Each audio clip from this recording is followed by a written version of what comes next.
Greetings everyone, and welcome to the first ever book tag that I have written. And you know what it's gonna be, because I have a cold, stony heart filled with only hate and flannel. It is my very own Cynical book tag, because we are hella cynical around here. If this book tag is your first experience with my channel, hi! I mostly do book reviews, I swear, but I'm gonna be getting back to that soon. They're just so popular.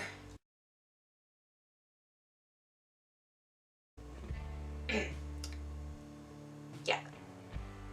Actually, mostly I've been doing book tags and stuff because they're quick and easy, and I've been doing a very big video project for work, which, while awesome, because I'm getting paid to make videos, also means that I kind of am getting burnt out on it, so I gotta do something that makes me happy, and book tags make me happy.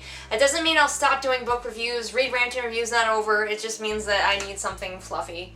Except for this book tag is not fluffy. If you want a fluffy, happy, I love everything kind of book tag, this is the wrong place for you. In fact, this is the wrong channel for you. In fact, how did you get in here? I'm going to try to keep this spoiler-free, but as so often happens with me, I'll probably fail. So just assume I'm going to spoil everything in the world, and if that bothers you, then you should probably, I don't know, you should watch this anyway. Okay, I actually has written down typed out on like paper instead of just in my notebook, because I wrote a little disclaimer that I'm going to read. I'm also going to put it in the doobly-doo, so if you do this tag, you can read it beforehand too. Here we go. This is not intended as a hostile tag, but merely one where people like me can have a good laugh. If this isn't your style, that's perfectly fine. None of this is meant as an attack on anyone or their taste in literature. Least of all you, person on the internet I have never met. We're all friends here. Mostly. Except Scar. He's not our friend, but that's okay. Alright, so let's get on with the tag. Are you excited? I'm excited. There are actually 10 questions in this tag, and that's a lot, and I could have come up with more, but I made myself stop at 10. You're welcome. Number 1, It Can't Always Be Sunshine and Flowers. What's your favorite book with a sad ending? I went with Before I Die by Jenny Downham. It's called Before I Die. Guess what it's about? Yeah, that's all the explanation I really feel like I need for that. Number 2, Not in My OTP. What literary couple would you break up if you could? I'm gonna go with Ron and Hermione, because that's my own standby, because generally I actually kind of like couples in books. I'm a closeted romantic, very secretly romantic. I don't read romance novels, but I really love to have romance in the books that I read, and that I write. I always have a romance in them, because I like that. I think it should be part of a greater story, because I don't feel like romance is enough to carry a whole book, in my opinion, but it makes a great part of a larger story. Ron and Hermione I would break up, and actually, this is a spoiler for the Immortals series by Tamara Pierce, so just jump ahead a few seconds. I might break up Dane and Numair, because I have a giant crush on Numair, and he's mine. Hands off. Number 3, Kill it with fire! This is really awkwardly phrased. If you want to rephrase this in your videos, feel free. I'm going to have to read this. What book do you feel the need to pull every copy off of a store's shelf and get rid of it to save the world from it?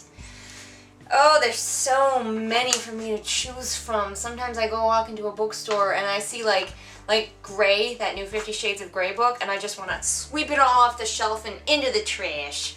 But I won't, because they would make me pay for that. But the book that I chose that I would kill with fire is Between the Lines by Judy Picoult and Samantha Van Leer. It is a book that I will never review, because that would mean I would have to reread that piece of shit. What could my opinion of this book be? If you love that book, I'm sorry. I'm not sorry. I just hate it. I hate it. I want to save the world from it. Number 4. He's Dead, Jim. What's your favorite character who died in a book? Not favorite death scene, favorite character who died.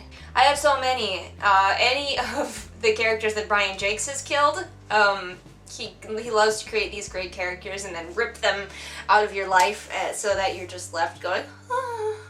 And he writes great death scenes too, so, you know, the tears, they flow. This is a spoiler for The Hunger Games. Finnick from The Hunger Games. I didn't like the way he died, but I was super sad that he had. And it was whiplash, though, the way he died. I did not like his death scene. And, of course, Sirius from Harry Potter. I didn't like the way he died, either. It was like, oops, I tripped and fell in a mirror and I'm dead.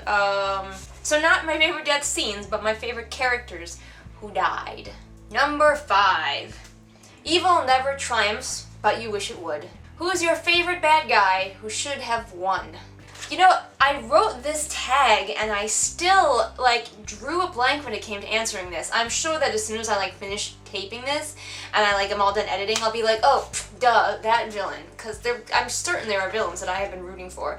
But for this, I just went with the first one that popped into my head, which is the bad guy from All Our Yesterdays, which is a book I reviewed recently. Mostly I wanted him to win because the heroes were just so fucking bad at being heroes. Oh my gosh. I'm just like, would you just put them out of their misery? They're terrible at this. Number 6, nobody's perfect. What is a flaw that you notice in the writing of your favorite author? I have a lot of favorite authors, but I'm going to go with Brian Jacques because he was my childhood favorite author and I still go back to his books from time to time. The biggest flaw I find is that he, in his Redwall books, has really locked himself into, I say has, although he's still alive, but whatever. He had locked himself into this world with very strict rules that he would seldom bend and almost never break. And as a result, his stories got very formulaic, and I still loved the formula, but they were kind of the same, after a while, the same story over and over again. It's a good thing he was so good at coming up with interesting characters. A lot of people also complain that he goes off on tangents about food, but I always loved his descriptions of food, so I didn't mind. Number 7, there's a dog in this book. The dog always dies, and usually so does the mentor figure. So, this is kind of a twofer. What is your favorite book where either the dog or the mentor figure dies? I went with Mastiff by Tamara Pierce, and I'm not going to tell you whether it's the dog or the mentor or both that die in this story. It's a great death and an awesome story, and I don't want to spoil it for you.